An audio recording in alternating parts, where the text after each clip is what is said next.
He was born Bela Lugosi on October 29, 1882, in the small Hungarian town of Lugos, from which he would eventually take his name.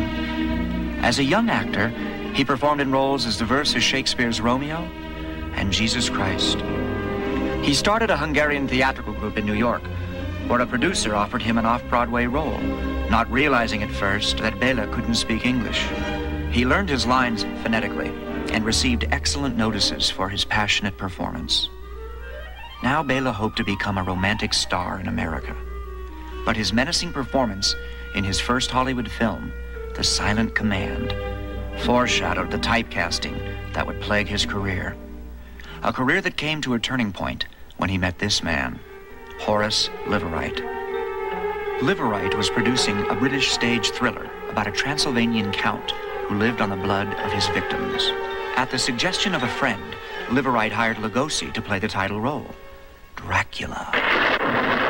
On October 5th, 1927, the atmosphere at Broadway's Fulton Theater was electric. Lugosi, appearing in a ghastly greenish makeup, enthralled the audience, a monstrous yet magnetically romantic Dracula. After a smash 6-month run, Lugosi moved west for a record-breaking road tour. In 1929, Universal Pictures announced its big-screen Dracula would star Lon Chaney, the movie's Man of 1,000 Faces. When Chaney developed cancer, Universal considered a dozen other actors, including Paul Muni and Conrad Veidt. But by now, the studio was feeling the effects of the Depression. Finally, Bela got the call he'd been waiting for. The role of Dracula was his, for a price. Just $500 a week for 7 weeks' work. He knew the part could make him a star. He was 48 years old. He couldn't say no. I am Dracula. Dracula was an instant hit and helped save Universal from financial ruin. The movie is sometimes criticized for being stagey and static, but Lugosi's performance still holds moviegoers spellbound. Your will is strong, Van Helsing. More Wolfbane. More effective than Wolfbane, Count. Indeed. No actor has ever been more closely identified with a single role. And in a very real way, Dracula was both the blessing and the curse that would follow Bela Lugosi to his grave. You paint a charming picture, monsieur. One that I should like to see myself. Following the success of Dracula, Bela appeared in 3 of his most memorable and monstrous roles. Dr. Miracle, the sideshow scientist behind the murders in the Rue Morgue. The half-human sayer of the law in The Island of Lost Souls. And the hypnotic Murder Legrand, master of the undead, in White Zombie. Lugosi had turned down the part of the monster in Frankenstein, the role that made Boris Karloff a star.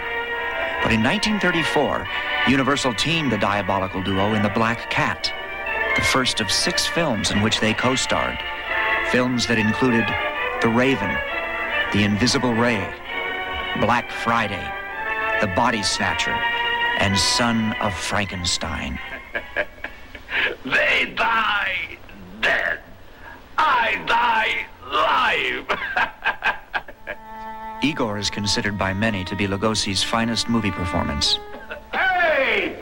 You spit on me. I'm sorry, I coughed. You see, bone gets stuck in my throat.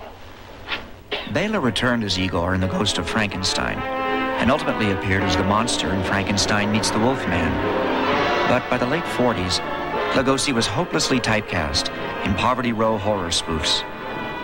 As his finances dwindled, Bela turned to the straw hat circuit, touring in summer stock in the only role he seemed to be remembered for. Once again, his fate was in the hands of Dracula. I know there's no such a person as Dracula. You know there's no such a person as Dracula. But does Dracula know it? In 1948, for the second and final time, Bela was back on the big screen as Dracula, plotting for plasma and Lou Costello's spare parts in the monster comedy classic Abbott and Costello meet Frankenstein. Didn't I hear that you were going to masquerade ball? Well, yes, we have our costumes out in the boat. Ah, you young people, making the most of life while it lasts. As these outtakes show, there were plenty of pranks and practical jokes on the set. But reportedly, the comedians treated Bela with nothing but respect. Dracula had been his first starring role for a major studio. And now, although he didn't know it, it would also be his last. For the next few years, Bela scraped by, appearing in cheap horror movies, performing in a Las Vegas revue, and doing magic tricks on TV, accompanied by the ever-present cape and coffin. In 1955, it seemed that Bela Lugosi had finally hit bottom when he announced that he was committing himself to the state hospital for drug addiction. He'd been using Demerol since the 40s to ease a leg problem. But Bela, at the age of 73, publicly faced his problem head-on and emerged triumphant. You feel like your old self again. I feel like a million dollars. You feel like Dracula really felt, huh? Sure.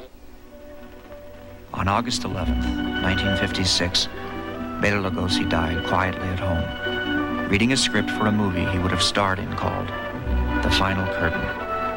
According to his wishes, he was buried in his Dracula cape. In death, as in life, Bela Lugosi was shrouded in the mystery of Dracula. On screen, he was the ultimate monster, and Bela Lugosi made that monster immortal. His three simple words, that eerie introduction, have fittingly become the never-ending epitaph of Bela Lugosi. I am Dracula.